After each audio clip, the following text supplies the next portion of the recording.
warahmatullahi wabarakatuh. Bersama saya, Ria Vinola Anjelwani Sadia dengan NIM 061 dari kelas manajemen B. Di sini saya akan mempresentasikan perbedaan teori merkantilisme, teori keunggulan mutlak, dan juga teori komparatif. Teori yang pertama yakni teori merkantilisme. Pada teori merkantilisme ini, kekayaan atau kemakmuran yang dimiliki oleh sebuah negara diukur dalam bentuk banyaknya emas dan perak yang dimiliki. Semakin banyak emas dan perak yang dimiliki, maka pada teori merkantilisme ini, tingkat kemakmuran pada sebuah negara adalah tinggi dan kuat. Begitu sebaliknya, saat emas dan perak yang dimiliki suatu negara adalah sedikit, berarti tingkat kemakmuran di negara itu lemah dan rendah. Dengan itu, tindakan yang diambil guna menjadi negara yang kuat dan kaya adalah dengan melakukan banyak kegiatan ekspor dan mengurangi kegiatan impor. Teori kedua yakni teori keunggulan mutlak atau absolute advantage oleh Adam Smith. Pada teori keunggulan mutlak, kemakmuran suatu negara diukur dengan GDP (Gross Domestic Product), juga sumbangan perdagangan luar negeri terhadap pembentukan GDP pada negara itu. Campur tangan pemerintah pada teori ini juga tidak banyak.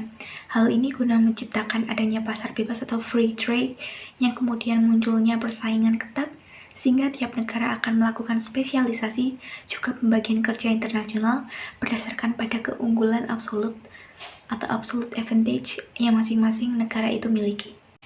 Berdasarkan tabel tersebut dapat diketahui bahwa Indonesia mampu memproduksi gula lebih baik daripada Korea, maka bisa dikatakan bahwa Indonesia memiliki keunggulan mutlak pada gula. Namun di sisi lain, Korea lebih unggul dalam produksi beras, maka keunggulan mutlak Korea terdapat pada beras.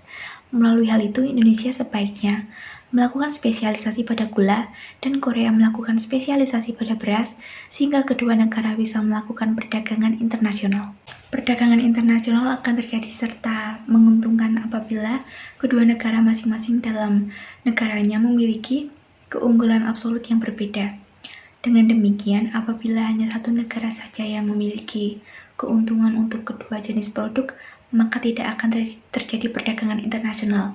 Hal inilah yang menjadi kelemahan dari teori keuntungan absolut dari Adam Smith. Guna mengatasi kelemahan ini, muncullah teori keuntungan komparatif milik David Ricardo.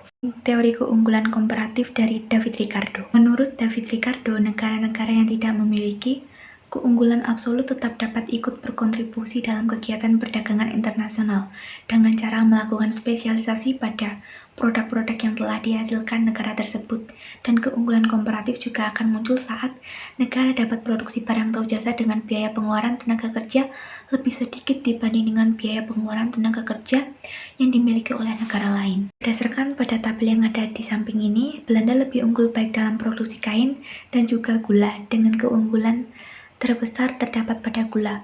Akan tetapi Indonesia lemah pada kedua produk, namun kelemahan paling kecil terdapat pada produksi kain sutra. Seharusnya Indonesia melakukan spesialisasi pada kain sutra dan Belanda pada gula, sehingga akan saling menguntungkan. Jadi meskipun Indonesia memiliki kelemahan absolut, masih dapat ikut kontribusi pada ekspor kain sutra yang lebih unggul daripada Belanda. Berdasarkan pada penjelasan yang sudah saya sampaikan sebelumnya, dapat disimpulkan pada tabel berikut ini perbedaan dari ketiga teori, baik itu teori merkantilisme, teori keunggulan mutlak, dan juga keunggulan komparatif. Sekian presentasi dari saya, mohon maaf jika ada salah-salah kata, saya ucapkan terima kasih.